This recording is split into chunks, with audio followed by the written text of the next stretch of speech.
Hello everyone. अगर आप भी यूपी पुलिस कांस्टेबल की तैयारी कर रहे हैं और एग्ज़ाम आपका भी बिल्कुल करीब है 8 तारीख को, तो ये 10 मिनट का वीडियो बहुत इन्फॉर्मेटिव होने वाला है। आज की इस वीडियो में हम 38 ऐसे क्वेश्चंस करेंगे जो कहीं पर नहीं मिलते, लेकिन मैं करवाऊंगा। ऐसे क्वेश्चंस जो है ना, ये बार बार रिपीटेड होते हैं यूपी पुलिस कांस्टेबल के एग्ज़ाम में। पिछली बार 2024 वाले में भी हुए थे और इस बार भी होंगे।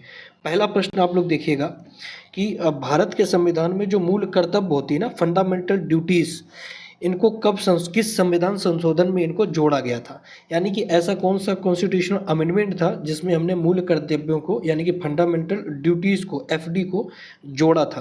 तो इसका मेरे भाई यहाँ पर सही जवाब क्या हो जाएगा? 42वां संविधान संशोधन। ये 42वां संविधान संशोधन था जब हमने फंडामेंटल राइट्स, फंडामेंटल ड्यूटीज़ को यानी कि कर्तव्यों को जोड़ा था। ये बात यहाँ पर से आप ध्यान रखिएगा। और जो निस्क है ना, ये निस्क, ये किस काल की मुद्रा होती है? तो सभी काल आए, बहुत सारे काल आए और बहुत सारे कालों की अपनी अपनी एक मुद्रा रही। जैसे मौर्य काल आया, मौर्य काल की अपनी मुद्रा थी। तो इसी तरीके से जो निस्क नाम की एक मुद्रा चलती थी ना, ये किस काल की मुद्रा थी आपसे पूछा गया। तो इसका मेरे भाई सही जवाब होगा, ये वैदिक काल की मुद्रा थी। अब वैदिक काल में क्या, वैदिक काल में वेदों का जो है निर्माण किया गया, 4 वेदें बनाए गए थे, है ना। तो यहाँ से एक प्रश्न और बन जाता है कि सबसे नवीनतम वेद कौन सा है, यानी कि न्यू वेद कौन सा है। तो आप ध्यान रखना, अर्थर वेद, यानी कि सबसे न्यूनतम वेद कौन सा है? अर्थर। और उसमें किसकी चर्चा है? तो इसमें जादू टोना और वशीकरण इत्यादि की चर्चा की गई है।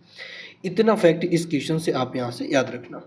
भारत का एकमात्र सक्रिय ज्वालामुखी, यानी कि आपसे पूछा गया है कि जो एक्टिव वॉल्केनो है, भारत का एकमात्र एक्टिव वॉल्केनो, वो कौन सा है? तो वॉल्केनो क्या होते हैं? ज्वालामुखी।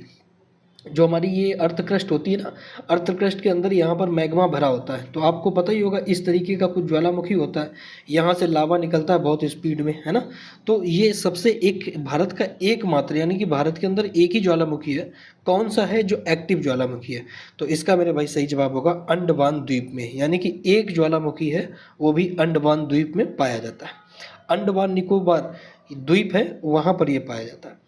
चलिए, हीमोग्लोबिन में कौन सा तत्व पाया जाता है? अब हीमोग्लोबिन जो होती है ना, हीमोग्लोबिन, ये हीमोग्लोबिन ब्लड के अंदर पाया जाता है। अब ब्लड को रेड करने में इसी का हाथ होता है। अब हीमोग्लोबिन के अंदर पाया क्या जाता है? तो इसका मेरे भाई सही जवाब होगा लोहा, यानी कि आयरन पाया जाता है। इसीलिए ना कहते हैं कि आप पालक खाओगे तो खून बढ़ता है। जब आप पालक खाते हो तो ब्लड, हमारे अंदर हीमोग्लोबिन की मात्रा क्या होती है? इंक्रीज होती है, ताकतवर बन जाते हो। अब एक पुस्तक से यहाँ पर एक क्वेश्चन 100% आता है कि गीत रहस्य, यहाँ पर एक पुस्तक दी है गीत रहस्य, इसके लेखक कौन है? तो इसका मेरे भाई यहाँ पर सही जवाब, ऑप्शंस आपके सामने दिए हुए, इसका सही जवाब होगा बाल गंगाधर तिलक, यानी कि ऑप्शन नंबर सी बिल्कुल करेक्ट है। गीत रहस्य पुस्तक किसने लिखी? बाल गंगाधर तिलक ने लिखी। अच्छा, विनोबा भावे की एक बहुत प्रसिद्ध पुस्तक है, क्या आप मुझे बता पाओगे कि वो विनोबा भावे की प्रसिद्ध पुस्तक कौन है? और यकीन मानना, 2024 में जो एग्ज़ाम हुआ था ना, उसमें ये पूछी भी गई थी, विनोबा भावे की पुस्तक। तो ध्यान रखना। अच्छा, मैं आपको एक चीज़ और बता देता हूँ कि जो प्लेलिस्ट है ना, एक बार आप जा कर के इस प्लेलिस्ट को ज़रूर वॉच कर लेना। मैंने प्लेलिस्ट बना दी है, तकरीबन उसमें 17 वीडियो होंगी और आगे चल कर के वो धीरे धीरे 20 वीडियो हो जाएगी। इन 20 की 20 वीडियो को आप देख करके चले जाना। मैं कह रहा हूँ कि 38 क्वेश्चन में से कम 15 प्लस क्वेश्चन इसी से फंसेंगे। लेखपाल वाले जो बच्चे हैं वो जानते होंगे, कम से कम 9 से 10 क्वेश्चन हमने लेखपाल में फांसे थे, सिर्फ और सिर्फ 8 वीडियोज़ में। ठीक है, तो देख लेना जाके एक बार। और किसका सेंटर कहाँ पे गया, मुझे एक बार ये ज़रूर बता देना। भारतीय संविधान का कौन सा भाग मौलिक अधिकार से संबंधित है? अब जो फंडामेंटल ड्यूटी राइट्स है ना, मौलिक अधिकार, जिसको हम फंडामेंटल राइट्स बोलते हैं, ये भाग किस भाग में है? तो सही जवाब क्या होगा? भाग 3 में। अच्छा, संविधान के भाग 3 को ही हम मैग्ना कार्टा के नाम से भी जानते हैं ना, ध्यान देना। मैग्ना कार्टा कई बार आपने पढ़ा होगा। इंडियन कॉन्स्टिट्यूशन का कौन सा भाग मैग्ना कार्टा के रूप से जानते हैं? तो भैया हम जानते हैं भाग 3 को। भाग 3 को किस नाम से? मैग्ना कार्टा के नाम से। भाग 2 में क्या है? तो भाग 2 में भैया नागरिकता वगैरह की चर्चा। इसके बाद विश्व का चीनी का कटोरा किसे कहते हैं? चीनी का कटोरा, यानी कि सर्वाधिक चीनी का उत्पादन कहाँ पर होता है सबसे अधिक पूरे विश्व में? तो ऑप्शंस आपके सामने हैं। इसका मेरे भाई सही जवाब होगा क्यूबा। क्यूबा को हम चीनी के कटोरा के नाम से जानते हैं, यानी कि ऑप्शन नंबर सी यहाँ पर बिल्कुल करेक्ट हो जाएगा। 8वां देखिए, निम्नलिखित में से कौन सा अम्ल दही में पाया जाता है? अब दही के अंदर भी फर्मेंटेशन होता है, यानी कि किण्वन होता है, और उसके अंदर भी एक एसिड होता है। तो दही के अंदर कौन सा एसिड पाया जाता है? तो इसका सही जवाब बच्चों क्या हो जाएगा? दही के अंदर पाया जाता है आपका लैक्टिक एसिड, यानी कि ऑप्शन नंबर बी बिल्कुल करेक्ट होगा। इसके अंदर जो है ना, अंदर जो है ना बैक्टीरिया पाए जाते हैं, बैक्टीरिया। इस दही के अंदर फ्रेगमेंटेशन कराने के लिए बैक्टीरिया होते हैं। कौन से बैक्टीरिया होते हैं, क्या आप मुझे बता पाएंगे? एक बार कमेंट करके बताना कौन से बैक्टीरिया होते हैं। एक यहाँ पर पुस्तक और है, तहकीक ए हिंद। ये पुस्तक बहुत इंपॉर्टेंट है इसलिए क्योंकि ये एसएससी जीडी का जो अभी एग्जाम हुआ था ना, उसमें 5 शिफ्टों में ये पूछा गया। यकीन मानना 5 शिफ्टों में पूछा गया तहकीक ए हिंद। इसके लेखक कौन थे? तो इस बार ये पुलिस में भी आ सकता है। तो इसके मेरे भाई यहाँ पर सही जवाब कौन है? सही जवाब होगा अल बरूनी, यानी कि ऑप्शन नंबर बी बिल्कुल करेक्ट होगा। तहकीक ए हिंद के लेखक कौन थे? अल बरूनी। ध्यान रखना इसको, ये बहुत इंपॉर्टेंट है, आप इंपॉर्टेंट लगा लेना इसमें। वित्त आयोग का गठन समानता कितने वर्षों पर होता है? आपको पता है ना कि वित्त आयोग का हम गठन करते हैं तो ये समानता कितने वर्षों पर होता है? तो इसका मेरे भाई सही जवाब क्या हो जाएगा कि जब इलेक्शन होते हैं ना, मान लीजिए लोकसभा के इलेक्शन हुए, लोकसभा के इलेक्शन के बाद नया वित्त आयोग बनता है, तो जब तक वो चलेगा जब तक लोकसभा चलेगी। तो लोकसभा भी कितनी 5 ईयर्स के लिए वैलिड होती है, तो फिर वित्त आयोग भी कितने 5 ईयर्स के लिए वैलिड होता है। अब जो वित्त आयोग है इसके अध्यक्ष एक तरीके से मान लीजिए कौन होते हैं? तो ये वित्त मंत्री, फाइनेंस मिनिस्टर। वर्तमान में कौन है? निर्मला सीतारमण। ध्यान देना, निर्मला सीतारमण, यह है फाइनेंस मिनिस्टर। भारत का सबसे ऊंचा जलप्रपात कौन सा है? अब सबसे ऊंचे जलप्रपात की बात करी जा रही, कौन सा है? ऑप्शंस आपके सामने है, फटाफट जवाब दीजिएगा। इसका सही जवाब होगा कुंचिकल, यानी कि ऑप्शन नंबर सी आपका बिल्कुल करेक्ट होगा। कुंचिकल जो जलप्रपात है ये भारत का सबसे बड़ा जलप्रपात होगा। रक्त समूह की खोज किसने की थी? जो ब्लड ग्रुप होता है ना, ये ब्लड ग्रुप की खोज किसने करी थी? किस साइंटिस्ट ने ब्लड ग्रुप की खोज करी थी? तो इसका मेरे भाई सही जवाब होगा लैंड स्टीनर, यानी कि ऑप्शन नंबर सी बिल्कुल करेक्ट है, लैंड स्टीनर। ध्यान रखना इसमें इंपॉर्टेंट लगा लेना, क्योंकि ये यूपी जो है तुम्हारा एसएससी जीडी में, एसएससी जीडी का जो एग्ज़ाम हुआ था ना अभी 2026 में, उसमें 3 शिफ्टों में ये आया था लैंड स्टीफन के बारे में। तो भैया ध्यान रखना इसको, ये यूपी पुलिस कांस्टेबल में भी आ सकता है। फॉरवर्ड ब्लॉक की स्थापना किसने करी थी? अब आपको पता ही होगा कि जब हमने आज़ाद हिंद फौज नेताजी ने बनाई थी, तब एक ब्लॉक का नाम रखा था फॉरवर्ड ब्लॉक, है ना। आज़ाद हिंद फौज जब बनी तो फॉरवर्ड ब्लॉक किसने स्थापना करी थी? तो नेताजी सुभाष चंद्र बोस, यानी कि ऑप्शन नंबर सी बिल्कुल ठीक होगा। इन्होंने फॉरवर्ड ब्लॉक की स्थापना करी थी, जर्मनी में जाकर के स्थापना इसकी करी थी। लोकसभा को भंग करने का अधिकार किसके पास होता है? अब जैसे लोकसभा है, अब इस लोकसभा को भंग करना है, तो लोकसभा भंग कैसे होगी? मान लीजिए कि या तो फिर 5 ईयर्स का टेन्योर कंप्लीट कर चुके हैं, या तो फिर मान लीजिए जो पार्टी होती है उस पार्टी ने अपनी मेजोरिटी खो दी है, जो मेजोरिटी होती है उस पार्टी ने अपनी मेजोरिटी लूज़ कर दी है, तो लोकसभा भंग हो जाती है। अब इसको भंग करेगा कौन? तो भैया ध्यान देना, भंग करने का जो पावर होता है वो सिर्फ और सिर्फ प्रेसिडेंट के पास होता है। लेकिन फिर से मैं वही बात बोलूँगा कि प्रेसिडेंट अपनी स्वविवेकी शक्ति से नहीं करते, ये जो है ना cabinet by the recommendation of cabinet ministers या फिर प्रधानमंत्री, ये प्रधानमंत्री के रिकमेंडेशन से ही क्या करते हैं, यहाँ पर भंग कर सकते हैं। ओजोन परत किस मंडल में पाई जाती है? तो ओजोन का फॉर्मूला क्या होता है? O3। ये किस मंडल में पाई जाती है मैं आपको काफ़ी बार करवा चुका हूँ, तो इसका सही जवाब होगा समताप मंडल, यानी कि ऑप्शन नंबर बी।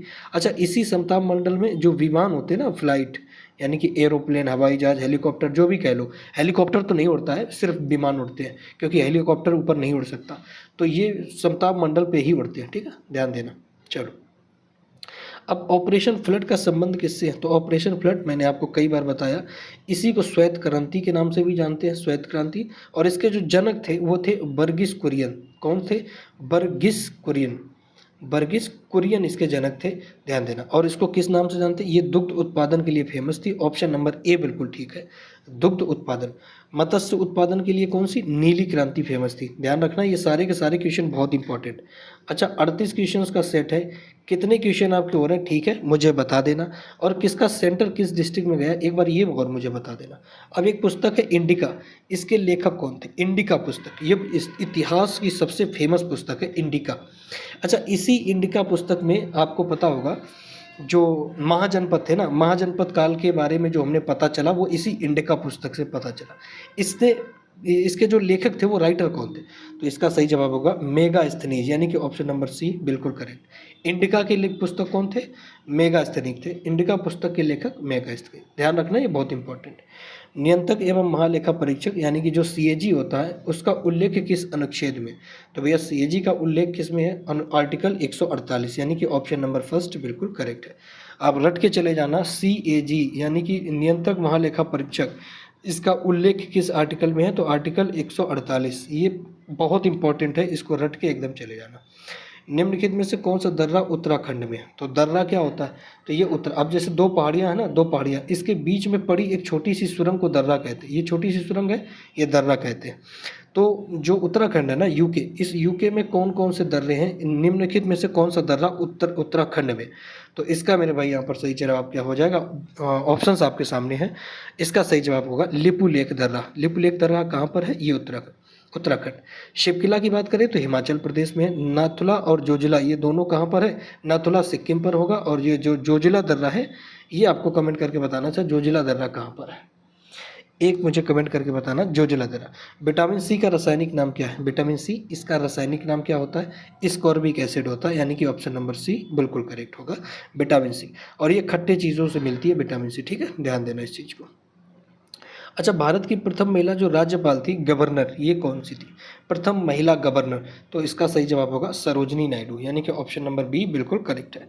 भारत की प्रथम महिला गवर्नर कौन थी? सरोजनी नायडू।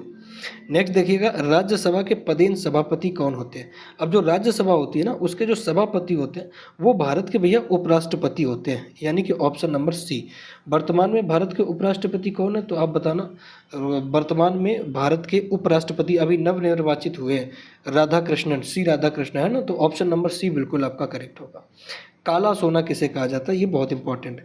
काला सोना किसको कहते हैं? तो इसका मेरे भाई यहाँ पर सही जवाब होगा पेट्रोलियम, यानी कि ऑप्शन नंबर बी, पेट्रोलियम को कहते हैं काला सोना। अच्छा, पेट्रोलियम काला, तो आप कहोगे भैया जी पेट्रोलियम काला तो होता ही नहीं है। तो भैया ध्यान देना, जो रॉ पेट्रोलियम होता है ना, रॉ ऑयल, कच्चा तेल, वो काला ही होता है, रॉ ऑयल। फिर इसको हम क्या करते हैं? रिफाइन करके पेट्रोलियम ब्राउन कलर का बनाते हैं, लेकिन ये ऑयल काला ही होता है। अच्छा, 24वां देखना, मानव शरीर की सबसे बड़ी जो ग्रंथि होती है, मैंने आपको कई बार बताया है, ये लीवर होती है, ऑप्शन नंबर सी बिल्कुल ठीक है। लीवर को हिंदी में यकृत कहते हैं। जो पिट्यूटरी ग्लैंड होती है, ये सबसे स्मॉलेस्ट जो है आपकी ग्लैंड है। सबसे स्मॉलेस्ट ग्लैंड कौन सी है? पिट्यूटरी ग्लैंड, ध्यान देना। साइमन कमीशन भारत कब आया था? अच्छा, यही साइमन कमीशन था जब लाला लाजपत राय ने लीड करके एक आंदोलन दिया था, go back, Simon Commission go back. तो इन साइमन कमीशन गो बैक के दौरान इनके सर पे इतनी लाठियां पड़ी थी कि उनकी मृत्यु हो गई थी। अच्छा, ये आया कब था? ये बड़ा इंपॉर्टेंट हो जाता है। तो इसका मेरे भाई सही जवाब होगा 1928 में आया था, ऑप्शन नंबर बी बिल्कुल करेक्ट है, साइमन कमीशन। ये ब्रिटिश से आ रहा था साइमन कमीशन, ठीक है। भारतीय संविधान के स्थायी जो है अध्यक्ष कौन थे? तो ध्यान देना, जब संविधान सभा बैठी तो सबसे पहले तो आपसे पूछता अस्थाई अध्यक्ष कौन थे? तो अस्थाई अध्यक्ष के रूप में हम सच्चिदानंद सिन्हा को जानते हैं, लेकिन स्थाई की अगर बात करें तो सेकेंड मीटिंग में हमने डॉक्टर राजेंद्र प्रसाद को स्थाई सदस्य बना दिया था, ऑप्शन नंबर सी बिल्कुल करेक्ट। अब सांभर झील किस राज्य में है? सांभर झील, सांभर से ही आपको याद आ रहा होगा, सांभर डियर किसके लिए फेमस है भैया? ये कहाँ पर है? राजस्थान। सांभर डियर कहाँ पर है? राजस्थान। तो ऑप्शन नंबर क्या है? ऑप्शन नंबर बी बिल्कुल करेक्ट होगा। सांभर झील भी कहाँ होगी? राजस्थान में, ऑप्शन नंबर बी बिल्कुल करेक्ट होगा, ठीक है। रैम किस प्रकार की मेमोरी होती है? तो रैम का फुल फॉर्म होता है रैंडम एक्सेस मेमोरी। ये किस प्रकार की मेमोरी है, ये आपसे पूछा है।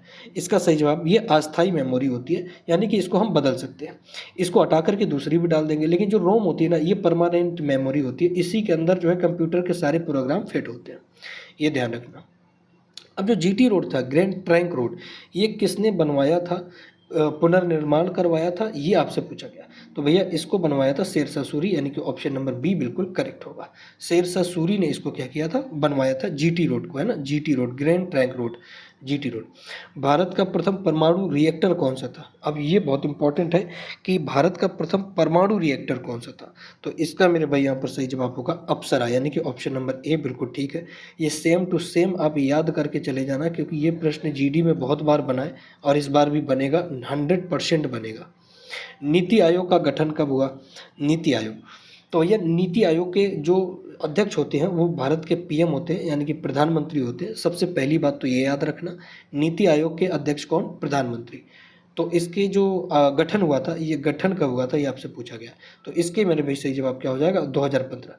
नीति आयोग का भैया गठन कब हुआ? 2015 में हुआ था। प्रधानमंत्री नरेंद्र मोदी के द्वारा इस आयोग का गठन किया गया था, नीति आयोग, इसका नाम बदला गया था बस।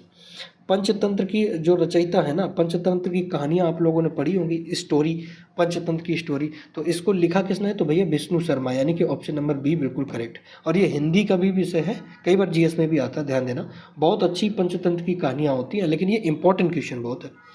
पारंपरिक सामान्य ज्ञान के अनुसार पृथ्वी का सबसे निकटतम ग्रह कौन सा है? अब यहाँ पर थोड़ा सा जो है ना डिस्प्यूट मिलते हैं कि कोई तो पृथ्वी के निकटतम ग्रह बुध कह देता है, तो कोई कह देता है भैया शुक्र ग्रह। तो काफ़ी यहाँ पर डिस्प्यूट है, लेकिन जो बोर्ड मानता है, ध्यान देना, जो यूपी बोर्ड सच क्वेश्चन मानता है, वो मानता है शुक्र को। ध्यान देना, ऑप्शन नंबर बी। शुक्र जो है ना वो पृथ्वी के सबसे निकट ग्रह माना जाता है। ये चमकीला ग्रह होता है और शुक्र की भगनी ग्रह के नाम से भी हम इसको जानते हैं। भगनी का मतलब होता है बहन, यानी कि पृथ्वी की बहन कौन है? शुक्र। तो ध्यान देना, शुक्र होगा इसका सही जवाब। कई बुक में आपको यहाँ पर बुध मिलेगा, लेकिन वो गलत है। निम्नलिखित में से कौन सा मौलिक अधिकार नहीं है? तो टोटल मौलिक अधिकार कितने हैं? 6। 7 हुआ करते थे, लेकिन अब कितने हैं? अब 6 है। हटाया किसको गया? तो ध्यान देना, संपत्ति के अधिकार को हमने हटा दिया, ऑप्शन नंबर सी। अच्छा, संपत्ति का अधिकार अब कहाँ पर है? तो ये अनुच्छेद 300 का, ध्यान देना, अनुच्छेद 300, ऑप्शन नंबर 3, अनुच्छेद 3 के खंड नंबर का, यानी कि भाग नंबर या फिर सेक्शन नंबर कह सकते हो, वहाँ पर ये जो है अब रखा गया है। अच्छा, एक प्रश्न और बनता है कि संपत्ति का अधिकार अब कैसा अधिकार है? तो ये अब लीगल राइट है, यानी कि कानूनी अधिकार बन चुका है। ये कानूनी अधिकार आपका बना दिया। भारत का मैनचेस्टर किसको कहते हैं? तो भैया अहमदाबाद को भारत का मैनचेस्टर कहा जाता है। अब मैनचेस्टर उस जगह को बोलते हैं जहाँ पर बहुत अधिक जो है इंडस्ट्रियल एरियाज होते हैं। ये कंप्यूटर से क्वेश्चन है कि एमएस वर्ड में Ctrl+H का उपयोग किया जाए तो क्या होता है? तो भैया इसका सही जवाब आपका क्या हो जाएगा? इसका सही जवाब होगा ये रिप्लेस होते हैं, यानी कि ऑप्शन नंबर बी बिल्कुल करेक्ट है। अब कंप्यूटर अगर आपने सीखा होगा तो ही आप कर सकते हो। यंग बंगाल आंदोलन का नेता कौन था? यानी कि यंग बंगाल आंदोलन किसने प्रारंभ किया था? तो इसका मेरे भाई सही जवाब होगा हेनरी विलियम डेरोजिया, यानी कि ऑप्शन नंबर बी बिल्कुल करेक्ट होगा। ध्यान देना, ये जीडी में बना है, इसलिए मैंने यहाँ पर रखा है, प्रश्न बहुत इंपॉर्टेंट। उत्तर प्रदेश का क्षेत्रफल की दृष्टि से सबसे बड़ा जिला कौन सा है? अच्छा, क्षेत्रफल की दृष्टि से लखीमपुर खीरी। लखीमपुर खीरी क्षेत्रफल की दृष्टि से सबसे बड़ा जिला है। ध्यान देना, दुधवा नेशनल पार्क कहाँ पर है? दुधवा नेशनल पार्क तो लखीमपुर खीरी पर है। प्रयागराज की अगर बात करोगे, न्यायिक राजधानी प्रयागराज। सोनभद्र में तुम्हारा क्या पर, सोनभद्र में क्या है? गोविंद वल्लभ पंत सागर झील है सोनभद्र में। और इसके बाद में भैया सबसे ज़्यादा एसटी जो जनजाति लोग हैं वो कहाँ पाए जाते हैं? सोनभद्र में।